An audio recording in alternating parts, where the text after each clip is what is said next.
August. Derleth. August. So, hey, here we are at the 16th, 17th, 18th, 19th, 20th, etc. of August. The second half of August. Here we are. We've got some Donald Wandry. We've got some August Derleth. And do you know something that August Derleth published for Arkham House back in the day? Carmilla. Andrew Grace and some other folks talking about Carmilla in the future coming up on the show, and also going to be doing another one of our writer talks where we talk to writer Zach Ferguson again. You might remember him from an episode of People's Guide to the Cthulhu Mythos where he talks about Fritz Lang, and another one he talked about Ramsey Campbell way back when, and we've had him on here and there. And anyway, Zach will be joining us later this month. And thank you again for listening to Black Clock Audio Tales. I'm your host, DB Spitzer. This is a daily podcast where you get to listen to a chapter of a short story or a chapter of a horror story or Gothic story or anything like that. Folklore, one day at a time, hear a couple of stories, 20 minutes at least, something to keep you going on your commute, your flight, your travels, your daily bits and whatnot that you do to keep sane and, well, I don't know, doing dishes or I don't know, maybe it's something you like to do when you're barbecuing like me. I like to listen to various podcasts like Ken and Robin talk about stuff in Harmontown when I'm barbecuing out in the backyard. Fun stuff. Anyway, so if you want to keep this podcast going and People's Guide to the Cthulhu Mythos and us exploring weird fiction and all that kind of fun stuff, be sure to check out pgttcm.podbean.com and become a patron. Not Patreon. We don't go with Patreon. Or you can go to paypal.me/pgttcm and donate whatever you think is going to help us keep going. If you want to do it on a regular basis, that's great. If you want to just do a one-time thing, that's cool too. And if you don't want to send us money, you just want something cool in return, go to threadless.com, look for pgttcm/ dot, I don't know which one it is, but just look for PGTTCM on threadless.com and get a shirt, get a tote bag, whatever. It helps support the show and keeps us going. We've got some cool designs up right now for logos for the show. We've got Cthulhu designs, we've got various weird fiction authors and horror authors t-shirt designs, and got a new Ratfink inspired Sathagwa t-shirt up there right now. And all right, thank you so much. And remember to rate, review, subscribe wherever you rate, review, and subscribe. Chapter 5. A Wonderful Likeness. This evening there arrived from Gratz the grave, dark-faced son of the picture cleaner, with a horse and cart laden with 2 large packing cases, having many pictures in each. It was a journey of 10 leagues, and whenever a messenger arrived at the Schloss from our little capital of Gratz, we used to crowd about him in the hall to hear the news. This arrival created in our secluded quarters quite a sensation. The cases remained in the hall, and the messenger was taken charge of by the servants till he had eaten his supper. Then, with assistants, and armed with hammer, ripping chisel, and turn-screw, he met us in the hall, where we had assembled to witness the unpacking of the cases. Carmilla sat looking listlessly on, while one after the other the old pictures, nearly all portraits, which had undergone the process of renovation, were brought to light. My mother was of an old Hungarian family, and most of these pictures, which were about to be restored to their places, had come to us through her. My father had a list in his hand from which he read, as the artist rummaged out the corresponding numbers. I don't know that the pictures were very good, but they were undoubtedly very old, and some of them very curious also. They had for the most part the merit of being now seen by me, I may say, for the first time, for the smoke and dust of time had all but obliterated them. "There is a picture I have not yet seen," said my father. "In one corner at the top of it is the name, as well as I could read, Marcia Karnstein, and the date 1698. And I am curious to see how it has turned out." I remembered it. It was a small picture about 1.5 feet high, and nearly square, without a frame, but it was so blackened by age I could not make it out. The artist now produced it with evident pride. It was quite beautiful. It was startling. It seemed to live. It was the effigy of Carmilla. Carmilla, dear, here is an absolute miracle. Here you are, living, smiling, ready to speak in this picture. Isn't it beautiful, Papa? And see, even the little mole on her throat. My father laughed and said, "Certainly it is a wonderful likeness."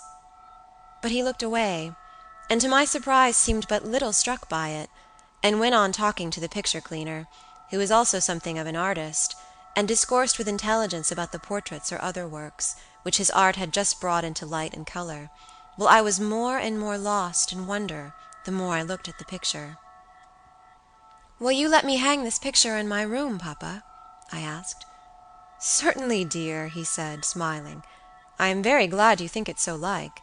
It must be prettier even than I thought, if it is." The young lady did not acknowledge this pretty speech, did not seem to hear it.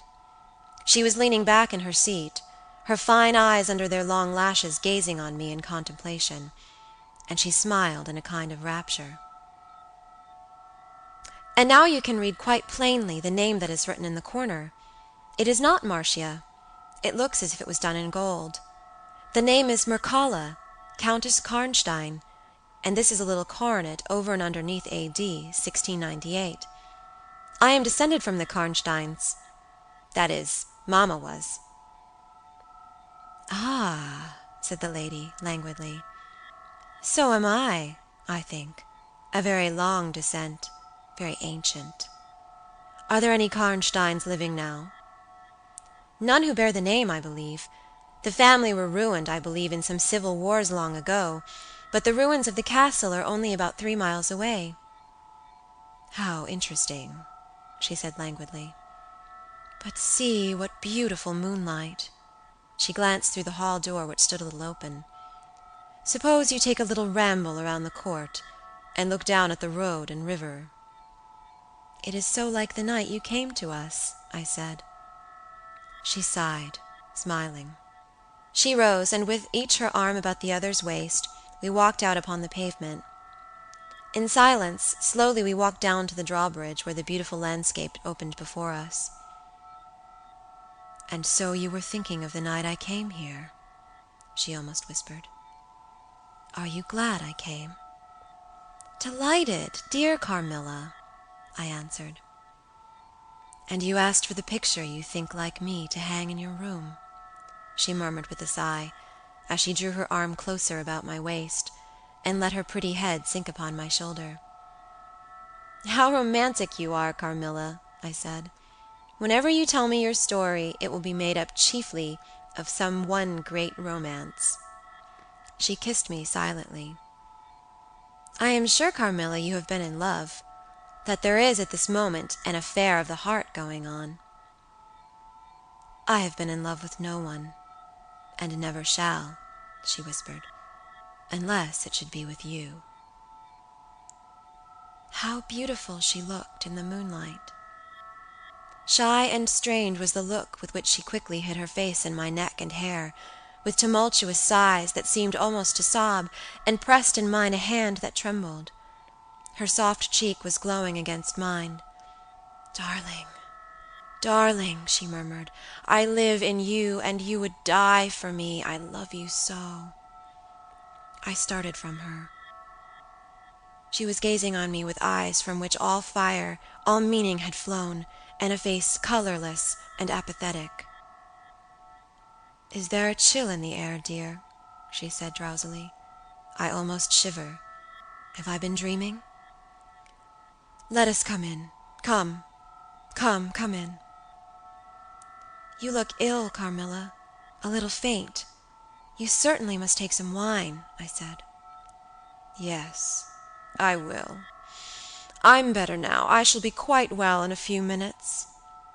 Yes, do give me a little wine," answered Carmilla as we approached the door.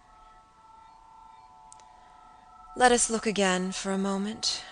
It is the last time, perhaps, I shall see the moonlight with you." "How do you feel now, dear Carmilla? Are you really better?" I asked. I was beginning to take alarm, lest she should have been stricken with the strange epidemic that they said had invaded the country about us. Papa would be grieved beyond measure, I added, if he thought you were ever so little ill, without immediately letting us know. We have a very skillful doctor near us, the physician who was with Papa today. I'm sure he is. I know how kind you all are, but, dear child, I am quite well again. There is nothing ever wrong with me but a little weakness. People say I am languid. I am incapable of exertion. I can scarcely walk as far as a child of 3 years old, and every now and then the little strength I have falters, and I become as you have just seen me.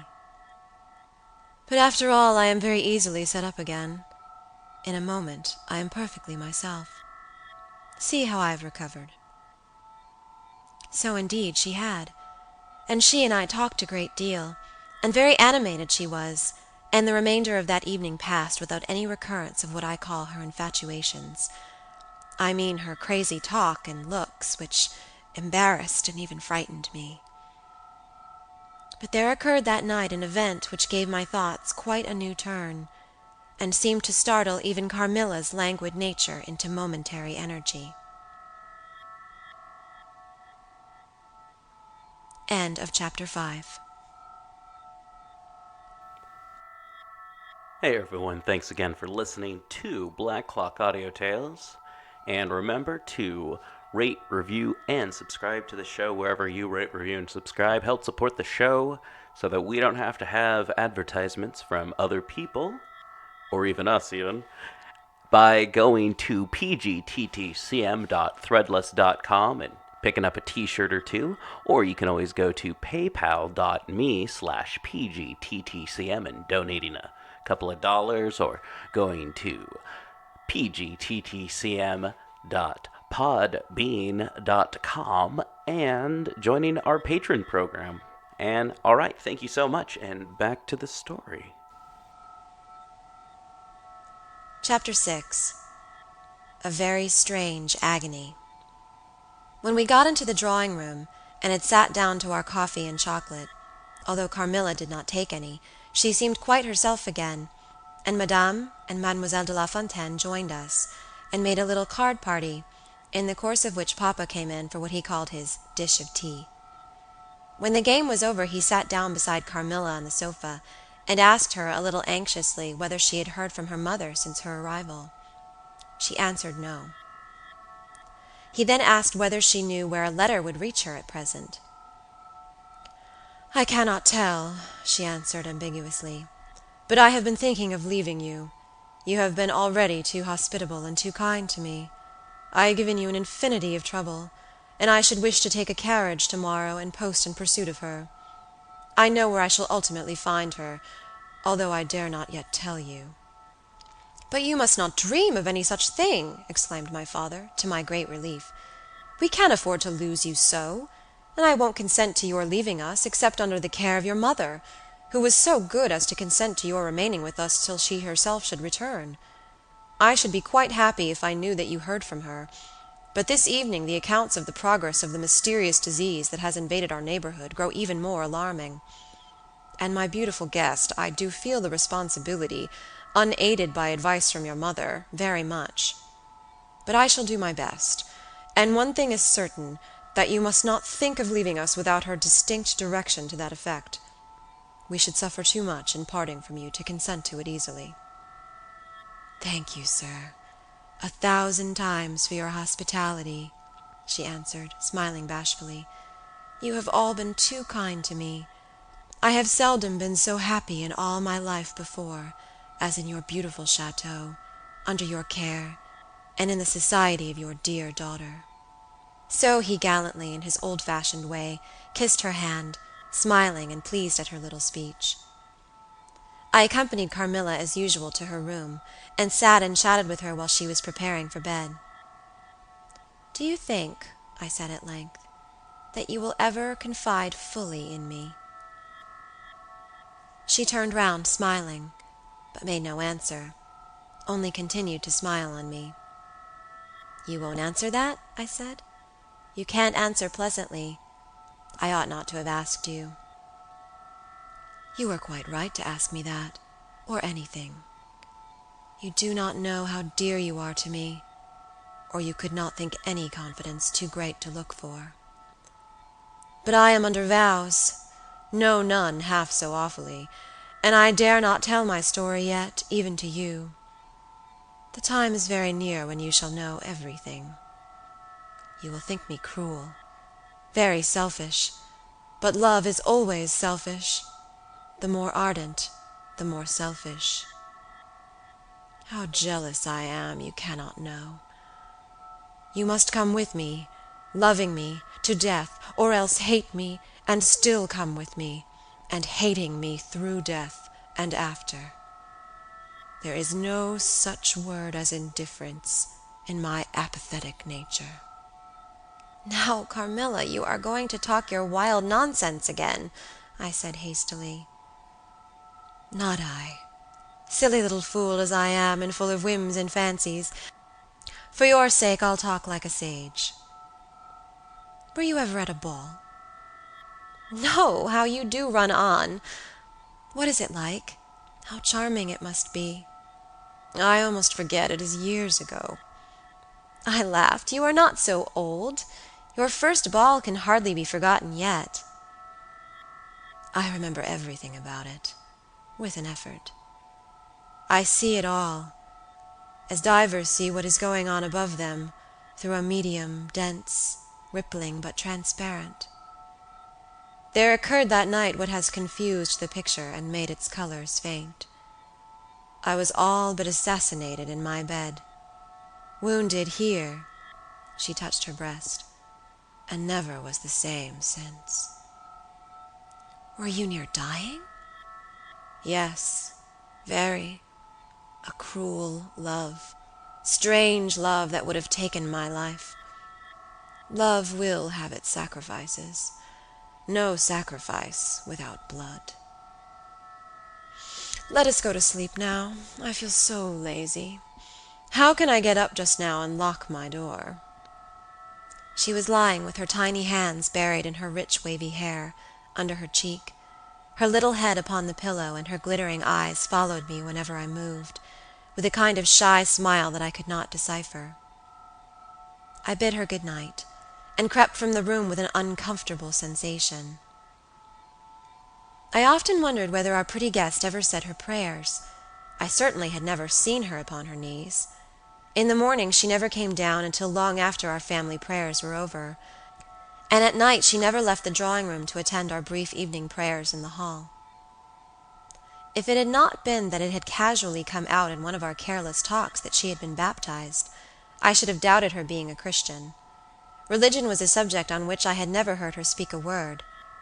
If I had known the world better, this particular neglect or antipathy would not have so much surprised me. The precautions of nervous people are infectious, and persons of a like temperament are pretty sure, after a time, to imitate them. I had adopted Carmilla's habit of locking her bedroom door, having taken into my head all her whimsical alarms about midnight invaders and prowling assassins. I had also adopted her precaution of making a brief search through her room, to satisfy herself that no lurking assassin or robber was ensconced. These wise measures taken, I got into my bed and fell asleep. A light was burning in my room. This was an old habit, of very early date, and which nothing could have tempted me to dispense with. Thus fortified, I might take my rest in peace. But dreams come through stone walls, light up dark rooms, or darken light ones, and their persons make their exits and their entrances as they please, and laugh at locksmiths. I had a dream that night that was the beginning of a very strange agony. I cannot call it a nightmare, for I was quite conscious of being asleep. But I was equally conscious of being in my room, and lying in bed precisely as I actually was. I saw, or fancied I saw, the room and its furniture just as I had seen it last, except that it was very dark, and I saw something moving round the foot of the bed, which at first I could not accurately distinguish. But I soon saw that it was a sooty black animal that resembled a monstrous cat. It appeared to me about 4 or 5 feet long, for it measured fully the length of the hearthrug as it passed over it, and it continued toing and froing with the lithe, sinister restlessness of a beast in a cage. I could not cry out, although as you may suppose I was terrified. Its pace was growing faster, and the room rapidly darker and darker, and at length so dark that I could no longer see anything of it but its eyes. I felt it spring lightly on the bed. The 2 broad eyes approached my face, and suddenly I felt a stinging pain as if 2 large needles darted an inch or 2 apart deep into my breast. I waked with a scream. The room was lighted by the candle that burnt there all through the night, and I saw a female figure standing at the foot of the bed a little at the right side. It was in a dark, loose dress, and its hair was down and covered its shoulders. A block of stone could not have been more still. There was not the slightest stir of respiration.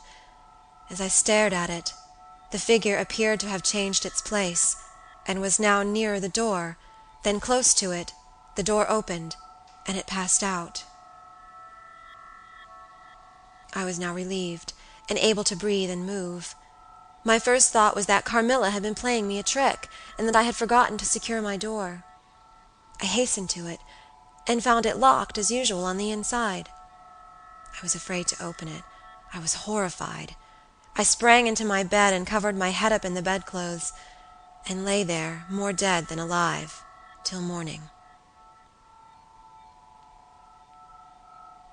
End of chapter 6.